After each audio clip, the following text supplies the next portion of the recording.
తెలుసా? జీవితం అంటే ఆనందమే కాదు, ఎందుకు ఎక్కువ కష్టాలుంటాయి అని చెప్పి అర్థం కాలేదు. కానీ మనిషి ఆ కష్టాల్లోనే నిజమైన జీవితాన్ని నేర్చుకుంటాడు. కాదంటారా? అవును.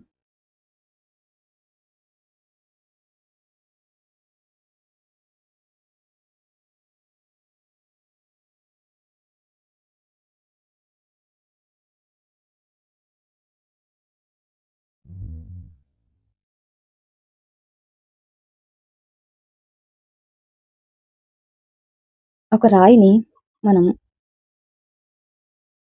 ఒక శిల్పికిస్తే, ఆ శిల్పి ఆ రాయిని కొట్టి, కొట్టి, కొట్టి కష్టపెడితేనే కదా మనకి ఒక శిల్పం తయారై బయటకొస్తుంది. అంతే కదా! అలాగే మనుషులు కూడా కష్టాలు పడి, పడి, పడి, పడి ఒక మంచి వ్యక్తిగా బయటికొస్తారు. యెస్. Am I right? తప్పదు. ఒక్కో సమయంలో కష్టాలు పడాలి.